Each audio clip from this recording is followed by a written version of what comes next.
As October fades into November, and Halloween is now behind us, we often assume that horror gives way to the festive spirit of the holidays. But with Halloween, we accept and celebrate the macabre and the horror it brings. We often accept the fact that ghouls and ghosts will come haunting us, and sometimes we even join in their ranks.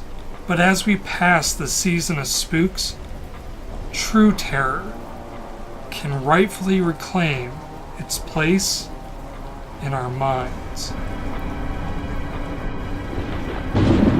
And as we prepare for the many holiday feast, we can now gorge ourselves, sick and bloated, upon our return to survival horror. And I'm sure the wait has left you ravenous. I have brought along the main course, but once again comes Dead Palette with a variety of side dishes. I just hope you're not vegetarian. And once again, the game we're covering is rated mature, and it contains scenes of explicit violence and gore. So, if you find yourself a little squeamish, and what you view makes your stomach upset, I would avert your eyes. Once upon a time, 6 little piggies went to investigate a mansion where their piggy friends went missing. Along the way, one of the little piggies was eaten by a very angry doggy. The rest of the piggies fled for the mansion, and what a mansion it was. Inside, they found the mansion was full of hidden secrets, dangerous traps, and a plethora of people with a taste for pork. The rest of the piggies went their separate ways, and thereafter, distrust grew among the pigs. The 1996 version of Resident Evil arguably brought us the genre known as survival horror. But it wouldn't be until almost exactly 6 years later when Shinji Mikami would take the role of director once again for the series with Resident Evil Rebirth. The original Resident Evil was aging poorly thanks to the early PlayStation graphics, the competition of other survival horror games, What is this? and of course, the hilariously bad voice acting. What? The father of survival horror wanted to remake and fulfill his original vision. Shinji Mikami was frustrated with developing for Sony's notoriously difficult PlayStation 2 console, and didn't agree with Microsoft's business practices for their new Xbox. That left Mr. Mikami developing for Nintendo's GameCube, who were willing to help him every step of the way to get the most power out of the new console. The result is a game that ended up hauntingly beautiful, that holds up by 2015 standards when the game was originally released in March of 2002. The environments, the lighting, the ambience and sounds, the music, it's very difficult to find fault in the presentation of the remake, but it just wasn't a graphical overhaul. The game improves on every aspect of the original. The layout of the mansion has changed considerably, with new additions such as another wing of the mansion beyond Kenny's corpse, a larger lab hidden beneath the guardhouse, a cemetery, and contains several rooms that have been redesigned. If you are intimately familiar with the original, it leaves you with this unnerving feeling. It feels as if you were gone from a long trip, only to come home to find your front door ajar and find that everything was moved slightly, but nothing was taken, which is exactly what it needed to do. The most important change made from the director's cut to the remastered version of Resident Evil is the retconning of its bad dialogue and voice acting. The voice acting isn't perfect. Let me take care of it! but it's a marked improvement from what was on offer with Resident Evil 1996 and Director's Cut. What is it? The actors and voice actors of those games aren't even credited with their last names. They were just the first Caucasian actors to apply for the positions. The people in charge of directing them also didn't speak English as a first language, and didn't understand how English acting should sound.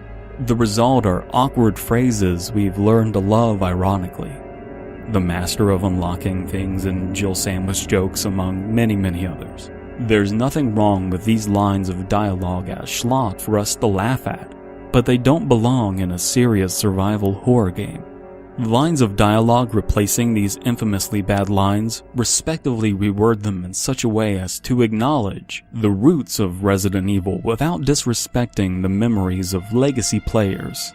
Considering how I've seen fans of Star Wars treated by its creator, I think that these changes were very dignified and understandable, and trust me, Capcom will not let us forget.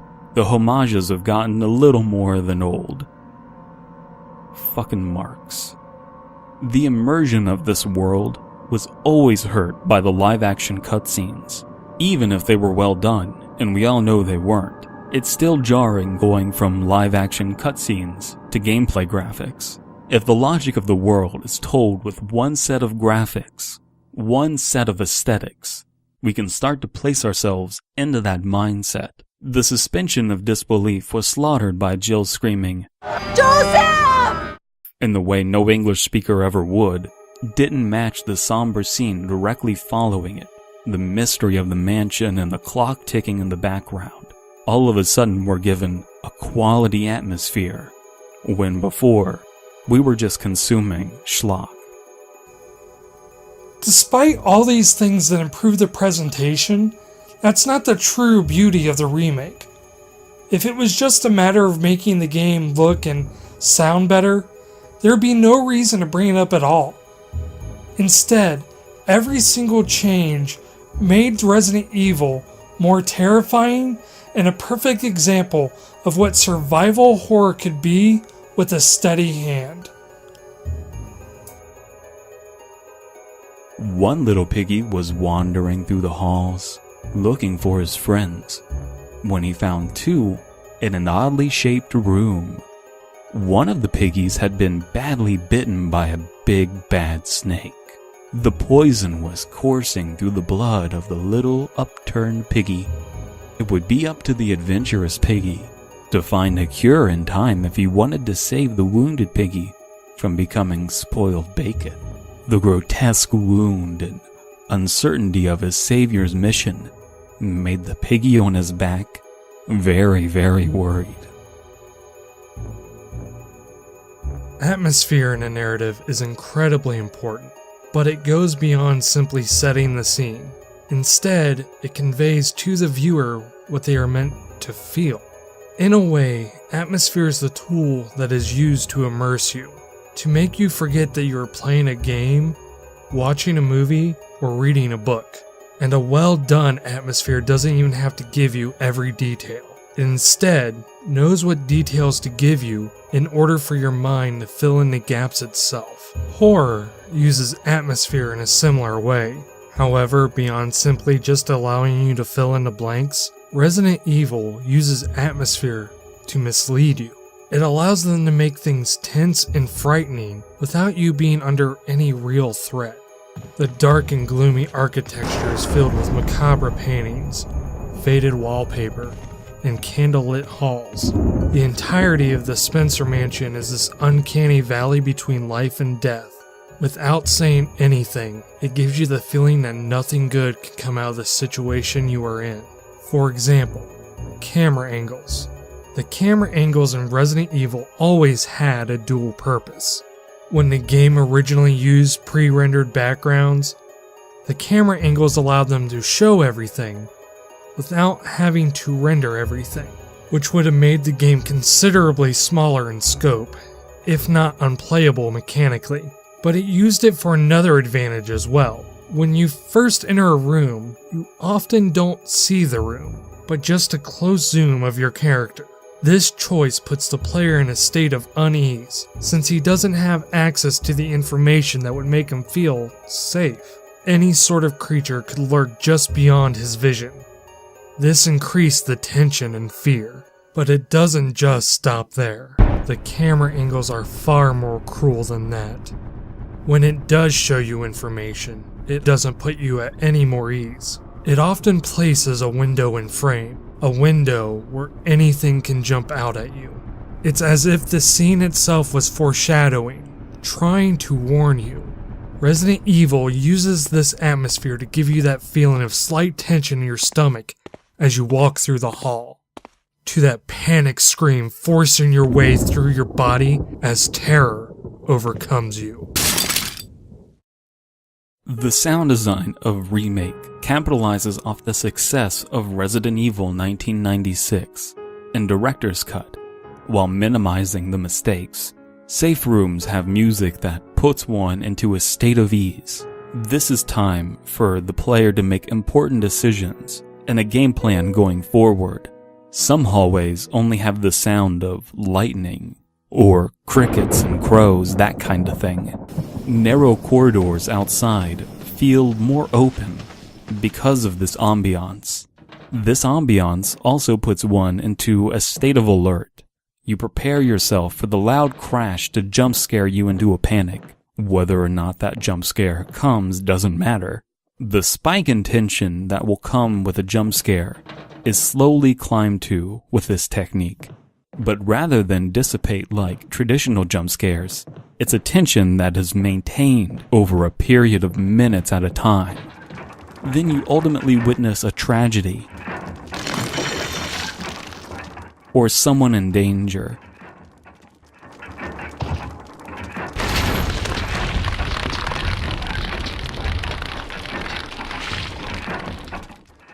Or a giant boss monster who you don't know how to deal with yet.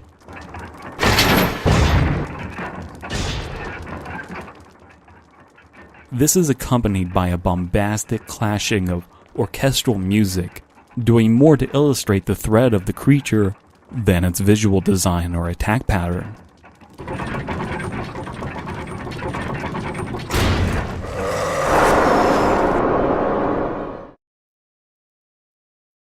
Jump scares are cheap, but so is soda water. You still need good soda water to make a quality mojito. Jump scares have gotten a bad rap by idiots who don't understand the real problem. Jump scares don't cause internal fear. They elicit a startled reaction. This can be very impactful if used sparingly and in conjunction with another kind of fear. The very real, uncontrollable startlement will make the more nuanced fear feel more immediate.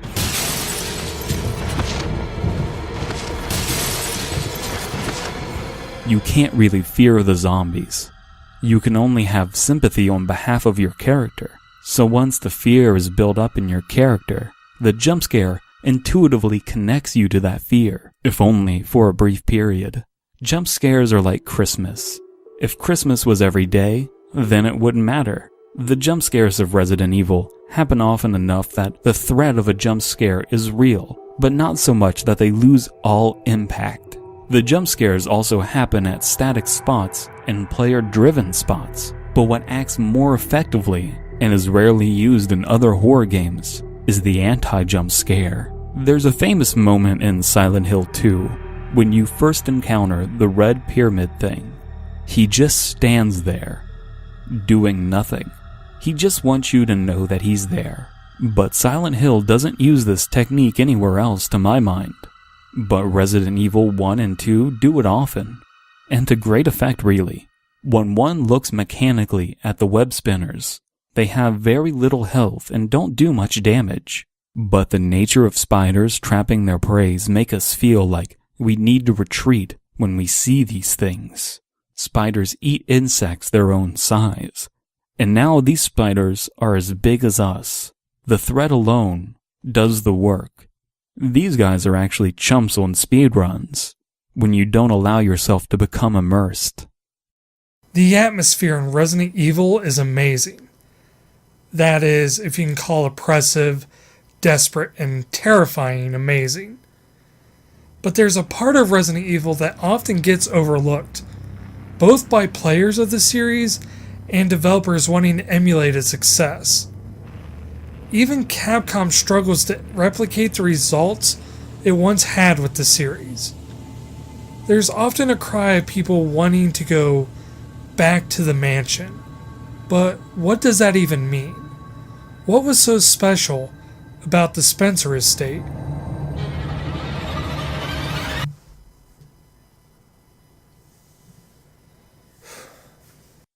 The beret-wearing piggy went looking for her friends and found one on an extended balcony.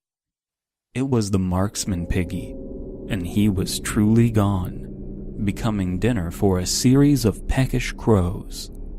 Beside him was a very powerful weapon, unsuited for a marksman, especially a dead one. While exploring the rest of the area, the marksman sprang to life.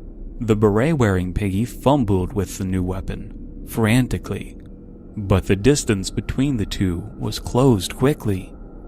Living things can be unpredictable. Much like atmosphere, pacing is an important element in storytelling. However, whereas atmosphere is more tangible and easy to quantify, pacing is not. It's not just about when to time the story elements or jump scares. Resident Evil in the Spencer Mansion, and to a lesser extent the Raccoon City Police Department in Resident Evil 2, is an excellent example of pacing horror in a way that feels natural. Whereas most video games typically had levels or overworlds, Resident Evil took more of a Metroidvania style approach a year before Symphony of the Night's release. The idea is that you're given an open area to explore that gradually expands as the game progresses. For Metroid or Castlevania, you get access to these new areas as you get powers, but for Resident Evil, it's in the form of keys. But as a horror setting, this adds an additional benefit: pacing the tension. A good survivor horror game isn't just about knowing when to be scary, but when not to be scary. It allows you to breathe and let off the tension. But how does the mansion do this? Territory. When you first start out, you are in this large, oppressive mansion filled with monsters, and you have no choice but to enter these dangerous areas if you wish to advance the game. And that often requires you defeating the enemies in the area. But as you make progress, the unfamiliar becomes familiar. That dark lobby of the mansion, lit by ominous candlelight, isn't so scary your second time walking through it, and it might even come across as comforting compared to the unexplored horrors that lurk behind locked rooms. These explored areas allow you to ease the tension that is already built up, but it would seem that easing the tension would be counterproductive. If this game is really defining survival horror, it would seem better to be constantly pushing you into situations you don't want to be in, to keep that tension as high as possible. And even better now that the game is constantly giving you new and novel experiences, which in turn would make for a more interesting game. But that's not always the case. Tension needs time to build and release. Building tension allows players to dwell on their thoughts of what's coming next, and not doing so makes the impact of the horror feel shallow. And without releasing the tension, you are constantly having to escalate more and more to have the same impact. By offering players a place where they feel safe, you allow that tension to fall quicker. But there was this incentive for exploring as well. You would have to deal with the fear each time you entered a new room, but these unexplored areas often contained ammo, herbs, and occasionally a new weapon. Because these resources came across as so scarce, finding them was rewarding. So despite this adversity, it reinforces you to keep pressing forward. The pacing of the game keeps you in this weird limbo of bravery and fear. But the Resident Evil Remake takes things one step further. Another tactic in horror is the violation of expectation. In other words, teaching you to come to expect a certain behavior or following a certain rule, then breaking them. The pacing is not this predictable rise and fall like natural breathing. Instead, it's a rhythmic. It still allows you to take breaths, but not on your own terms. The game is constantly taking away from you your safe zones. There are a wide variety of examples, such as a zombie breaking through windows or the introduction of the hunters. But there is one new change that symbolizes this perfectly. Resident Evil has always traditionally been about killing zombies, to a point where they're not really scary at all. Zombies are just a constant reminder of what happens if you fail, and provide a threat only thanks to the narrow hallways of the mansion. By the time you build up a decent arsenal of handgun ammo, the fear seems to wane completely. But you notice something strange. The bodies of the zombies seem to stick around. Your first instinct is to assume that since this is a new console, the zombies cleaning up after themselves seems to be a relic of the time. But it seems that the corpses that stick around versus the corpses that disappear are arbitrary. The game foreshadows to you about this, but gives you no context on regarding what it means. So you continue on your way, passing a corpse for the third or fourth time. Then it gets up. Your mind freezes, wondering what's even happening as the undead now run at you, faster than your character can possibly hope to escape. As it charges you, it strikes you with a force that your character is noticeably stunned. It's then when you realize about the game's new enemy, Crimson Heads. With that knowledge comes an onset of fear that there may now be a whole mansion filled with them. This might seem unfair in typical game design. Some would argue that we didn't have the opportunity to properly learn about this mechanic before it was introduced, that the design deliberately withheld this information to use it against us. And they would be right. Which is why survival horror is such an interesting genre. Horror needs to break the rules in order to scare you. It's not fun, at least in a traditional sense of game design. The enjoyment comes with surviving the horror. But that also comes with an interesting challenge on its own. How do you make a game that's both threatening and enjoyable? This just isn't a problem that's inherent with survival horror, but it's an issue that can be found in almost all of game design. But survival horror becomes even more tricky when you're trying to balance fear, frustration, and fairness. So how did Resident Evil overcome this obstacle that's inherent with the genre? She was walking slowly, cautiously, as to perceive any potential threat. And in doing so, our beret-wearing piggy heard a series of unsettling squeals coming from a secluded room in a satellite building of the estate. Entering the room, she sees the red piggy seems flushed and surprised. It's almost like he didn't want her to be around. Our beret-wearing piggy is skilled, dangerous, and highly committed to her mission. Yet the problem with commitment is compliance, and compliance doesn't give room for curiosity. Maybe she should ask some questions. As a series, Resident Evil does a lot of things well. One of the many things was how it presented to you its narrative. In a similar fashion to Alone in the Dark or Sweet Home, Resident Evil delivered most of its narrative not by spoken dialogue, but rather journal entries left by the former residents. The game very rarely speaks to you as a player. The game instead makes you feel like a bystander. This voyeuristic role gives you a similar feeling as if you're looking into the door of Marcel Duchamp's Étant donné. You are seeing something that you shouldn't be seen. There are a few entries that serve the role as providing clues for a puzzle, but the fact that they don't acknowledge your existence makes it more unnerving. But the even more unnerving are those that simply tell to you the story. The best known example I can provide is The Keeper's Diary. At night, we played poker with Scott the guard, Elias, and Steve the researcher. Steve was very lucky, but I think he was cheating. What a scumbag. Today, a high-ranking researcher asked me to take care of a new monster. It looks like a gorilla without any skin. They told me to feed them live food. When I threw in a pig, they were playing with it, tearing off the pig's leg and pulling out the guts before they actually ate it. Around 5 o'clock this morning, Scott came in and woke me up suddenly.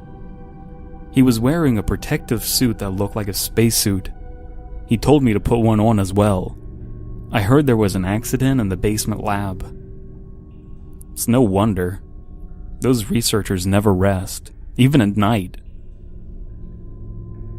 I've been wearing this annoying spacesuit since yesterday. My skin's growing musky and I feel very itchy. By way of revenge, didn't feed those dogs today. Now I feel better. I went to the medical room because my back is all swollen and feels itchy. They put bandages on my back and the doctor told me I didn't need to wear the spacesuit anymore. I guess I can sleep well tonight. When I woke up this morning, I found another blister on my foot.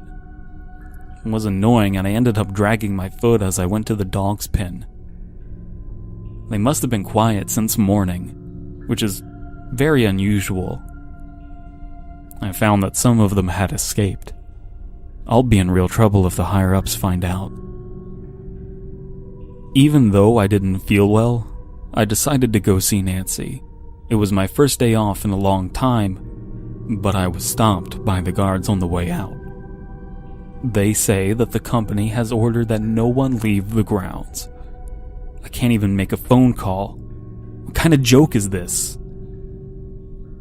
I heard a researcher who tried to escape from the mansion was shot last night.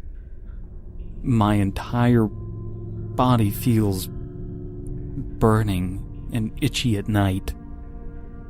When I was scratching the swelling on my arm, a lump of rotting flesh dropped off. What the hell is happening to me? Fever gone, but itchy. Hungry.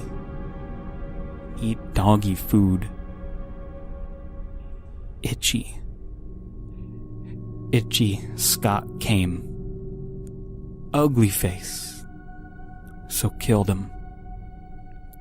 Tasty. 4. Itchy. Tasty. Silent Hill would arguably use this to greater effect, but in 1996, Resident Evil was using its world and mechanics to explain its narrative, something that games like BioShock and others wouldn't be able to master. White coat. No mother. Needle, needle, needle. Fake mother. Fake face. Push hard, keep face. Needle, needle. Pocket. Nap. Sneak, mother, fire, warm. Candles, warm. Hurt them. They won't find me. White coat, no white coat. Black now. Bad. Hurt mother.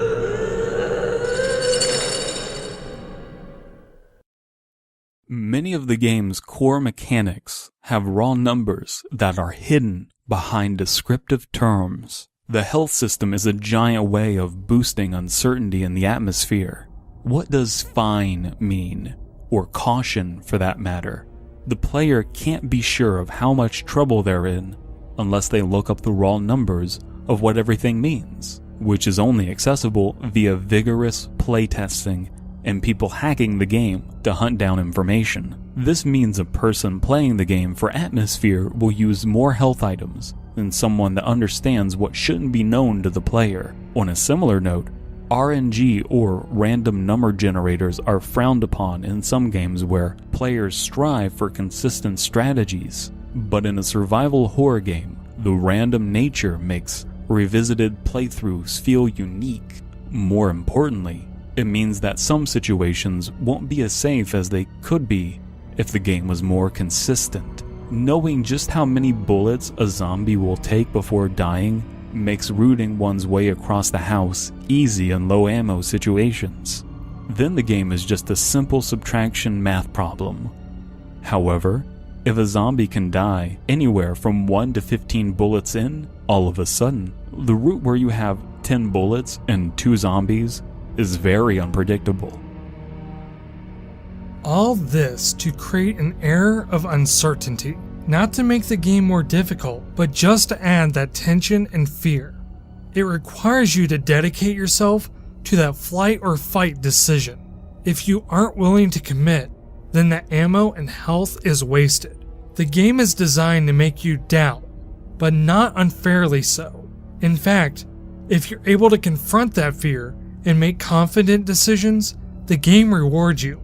And when you get that critical shot against a zombie, it feels immensely rewarding because it means so much to you as a player. Ammo is saved, health is preserved, and even fuel from the canteen isn't wasted. But what if I told you that didn't matter? Every time an herb is consumed when damage was almost avoided, or when you fire into an enemy only to run out of ammo before it dies for good, is like the scene from Planet of the Apes when Taylor sees the Statue of Liberty. Damn you! The slow fire rate of weapons and the immediate nature of character preservation combine to elicit a survivalist mentality in players, often against their will, sometimes against their better judgment. Oftentimes, I know because of how game design works, that plenty of resources are available to beat the game. But fear takes over, and I ration like a madman, ending the game with enough healing items to deal with a mid-scale natural disaster and enough arms to build a PMC, and even then, I still end the game with the feeling that I barely made it out of the scenario alive. This is the fear of scarcity, and it is the fear associated with survival horror and Resident Evil. And that's the thing.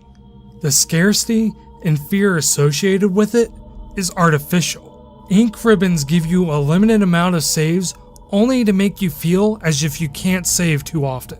Fuel for preventing crimson heads is low, making you fear them even though you have more than enough ammo to make up for it.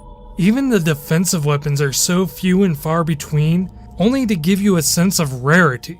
But even then, they are only there to negate the punishment of making a mistake. The puzzles in Resident Evil 1996 and Remake aren't that hard individually, yet that's not how we really perceive the puzzles. Each puzzle fits neatly into its own place in the Spencer estate. Some of the mechanical mysteries of this survival horror game aren't even what we traditionally call puzzles. Some puzzle pieces have obvious places where they fit, but are discovered at points in the game where inventory space is limited, asking players to either move around the mansion under-equipped for the task at hand, or to make 2, even 3 trips, compounding the chances for users to make mistakes and chances for zombie resurrections. Other puzzle pieces come along at strange times, like the shaft for the generator to the elevator below the courtyard. There's no reason to pick it up when you initially walk through there, yet most players will on their first playthrough. Some puzzles are easy, but threaten the player with damage or death if they miscalculate, increasing the tension. Some opt to build tension by illustrating a threat should you solve the puzzle, like the death mask in the underground furnace. When a key item has served its purpose, the game asks you if you would like to discard it. This should be an obvious answer of yes, as inventory space comes at a premium. But the phrasing "shouldn't need this anymore" rather than the hard line "won't need this anymore" throws doubt into the player's mind. By the time you've seen this prompt, you've almost certainly seen that some key items lead to extra weapons or ammo. So maybe taking these keys to the item box will get you extra goodies down the line. Maybe it unlocks something special for you once you beat the game once. No, it's just a tactic to get you to make more trips from spot to spot, again risking damage and loss of defensive materials. Some doors and puzzles remain in plain sight the majority of the game, with no clear way to solve them, such as the basement doors leading to Mrs. Trevor's casket. This reminds us how little we understand this mansion, even as we make progress. See, each puzzle is designed to be solved with every other puzzle present. The puzzle pieces, inventory space, zombie threats, yes or no prompts, consumable items availability/placement, dramatically changing environments, in-game writing and notes, and items to be examined are all small pieces comprising the real puzzle. The Spencer estate itself is a Gesem Kunstwerk. Every puzzle informs every other puzzle, complements every other puzzle. When I play this game, I experience the complete work as it was designed to be experienced. You never have, and you never will. You got frustrated and looked up a guide, just for one answer at first, then another, and then you looked up how headshots work and how much herbs heal you for. Soon, you were no longer on a path to completing a survival horror game, just a shitty action game. Yet you go on and on forums and blogs, complaining like a petulant child that AAA publishers don't make survival horror games anymore. I bet you think The Evil Within is the greatest thing to happen to survival horror in years. Good. Go play that. The game that had more checkpoints than Downpour had unskippable cutscenes. You complained about tank controls. Not me. You hated Resident Evil 0 and Rebecca. Not me. You ignored the cutting-edge graphics of Remake. Not me. This is your fault. You're happy with this. You just don't know it. Which leads me to my main point. The fear found in well-made survival horror games is an illusion. The game doesn't want to kill you. It only wants you to think that it does. It puts you against these challenges that seem impossible, all the while giving you everything you need to succeed. It's this sleight of hand that keeps the game both terrifying and enjoyable. It gives you this omen of fear and the satisfaction of overcoming that fear. But if that illusion is shattered, then there's nothing left to gain. And that illusion is exceedingly fragile. In a sense, the game is often more afraid of you than you're afraid of it. And that stalwart refusal of not allowing the game to immerse you, or by beating that fear with knowledge, shatters that illusion. This is why survival horror is such a difficult genre to get right. We have a plethora of games designed to scare us, but many just fall short of maintaining that illusion. The attempt to make the game too tense by making resources incredibly scarce ends up leaving players feeling as if they had no hope of winning to begin with. And the desire to make enemies a very real and deadly threat means they quickly become a frustrating punishment rather than a terrifying force. The adventurous Piggy was at a crossroads. Before him, lying prone, was a very big, very mean shark. Under him, there was a knee-high pool of water, smelling strongly of chlorine and caustic chemicals, and even vaguely of the seafood section of an Asian grocery store. Under the god of the sea is a key our Piggy is in a desperate struggle to get. It looks like electrocuting the shark with this haphazardly placed generator might work, if it doesn't trap him more than he already is. One of the biggest issues that people had with Resident Evil is the narrative. The way the game delivers information can be terrifying, but the actual plot of the game, well, if you're watching this, I probably don't need to tell you.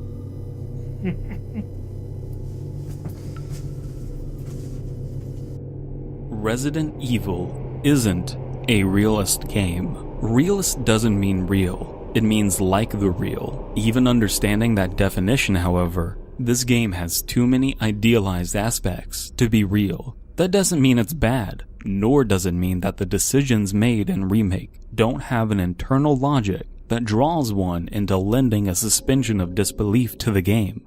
The ink ribbons, for example, allow you to save by writing journal entries with a typewriter. Idealized, yes, but logical. I'm left with some questions, however. Why is there ammunition littered across the mansion? Why does Barry have a lockpick when he doesn't know how to use it, but Jill doesn't have a lockpick when she does know how to use it? Why hasn't anyone capitalized off the herbs indigenous to the Arklay Mountains before now, if that even is an intention of Umbrella, which we don't know if that's even the case? Why didn't Jan just eat Richard the first time? Why did Resident Evil invent Raccoon City, a fictional town, when there's plenty of small, sleepy towns across America that would serve the exact same narrative purpose? That said, a normal, level-headed individual at this point would ask me, aren't you trying to reimagine the game as you'd like it to be? Yes, I am. But so are you, average Resident Evil fan. The games weren't supposed to be down to earth. Never forget the real name of this game is Biohazard, and not Resident Evil. The action hero setup of the live-action opening in the 1996 version was wholly consistent with its original schlocky Japanese name that only changed stateside due to copyright issues. Allow me to quote from the STARS wiki page. The Special Tactics and Rescue Service, STARS, was an elite special force division under the jurisdiction of the Raccoon City Police Department. It employed ex-military personnel and academic civilians for appropriate positions within the police department. The overall idea was to form a team combining tactically sound soldiers with scientists, allowing the team to operate in both anti-terrorism and increasingly potent urban crimes. That's not a description of horror protagonist. These are action heroes. They have more in common with the rescue group from Predator than the characters in Night of the Living Dead. This is a militarized police force that is wholly consistent with the real-world counterparts here in America. So, points for realism in that regard. What I'm getting at is that the disempowered nature that flows throughout other survival horror games is just one aspect of Resident Evil. So maybe, just maybe, Resident Evil 4 through 6 are more true to Resident Evil 1996 than you might have initially thought. Much of the horror falls by the wayside near the midpoint of the game. When you start entering the underground labs, suddenly, things that didn't require explanations get explanations. The Keeper's Diary and similar notes give us the understanding we'd need if this was just a straight survival horror game, but espionage and backstabbing enter the scene. Gameplay-wise, this doesn't get explored much, but later on, these themes of lies and deception and thriller-type framing devices would be pivotal to the Revelation series of games. And by the time you found out that Wesker isn't dead in Resident Evil 4, we've entered into the silliness I think that Resident Evil was destined to be about. I have a different theory. I believe that Shinji Mikami knew the scope of what survival horror could extend to. Even with the best atmosphere and the best pacing, any game will eventually cease to be scary. Resident Evil, during the first half of the game, spends time doing everything it can to keep the game suspenseful. But the game has enough self-awareness to release you in the latter part of the game. It still doesn't concede anything in terms of atmosphere or pacing, but it isn't desperately trying to keep proving to you that it's still scary. And it does this in such a way that you as a player feel that you overcame the fear, as opposed to the game just giving up. And while the narrative itself falls apart, the original game was still developed during a time when storytelling in video games was more of an afterthought for games that weren't role-playing games. That doesn't excuse it, but it's important to frame a game in its time. By the time the remake was made, the canon of Resident Evil was already set in stone, with few liberties that could be taken with the plot. A plot that was probably designed without the expectation that they would need to expand it in over 20 games. And even the action hero characters could be justified in the sense that they needed to empower the player initially. The bullets and herbs, the traps. In the end, Resident Evil had these concessions because it's a game, and you eventually have to let a game be a game. Imagine graduating the U.S. Army's Delta Force training program with extremely high grades in bomb disposal, knowing all manner of breaching and lockpicking techniques, and having been raised in a culturally diverse household where learning the piano was expected for parental approval, only to find that the only set of knowledge you really need was that of chemistry. This little piggy sucks at chemistry.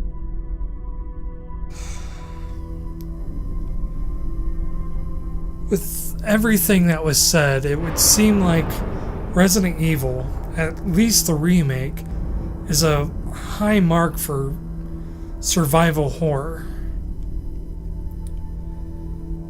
But something seems off. If the remake was such a well-made game, why was there this paradigm shift into action horror?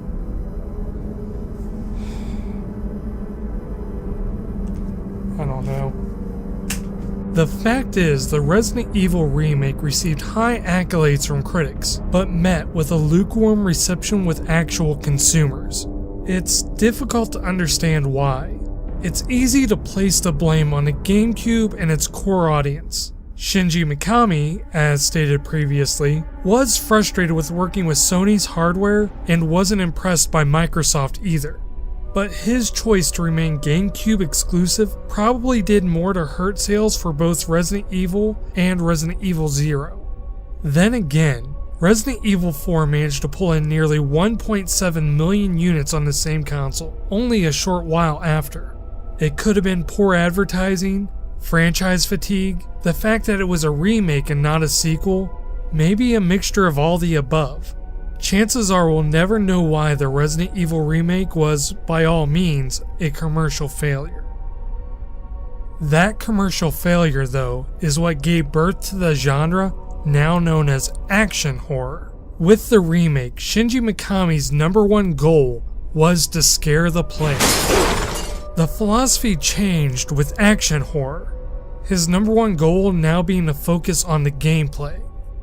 Fear would be what they would focus on third, with nothing being second, just to let you know where their priorities lied.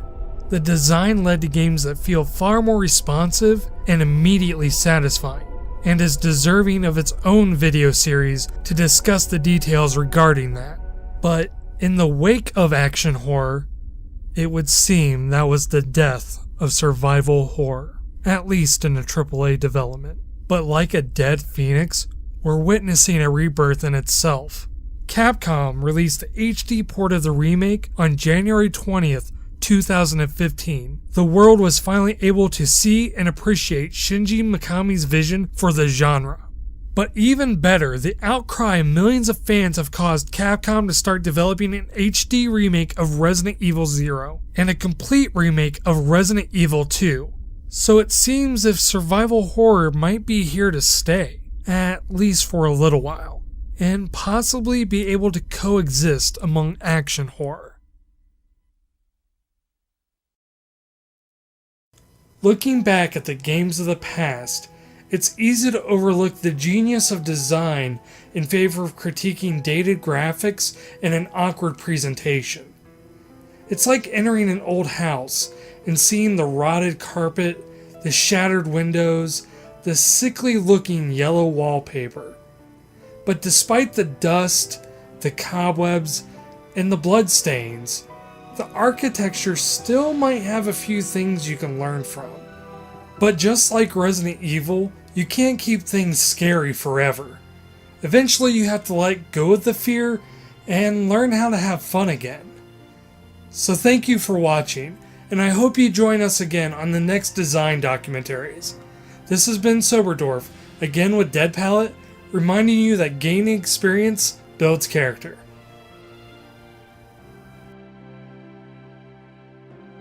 Hey, I just wanted to thank you for sticking through this until the end. This project was a huge undertaking, and I hope you enjoyed it.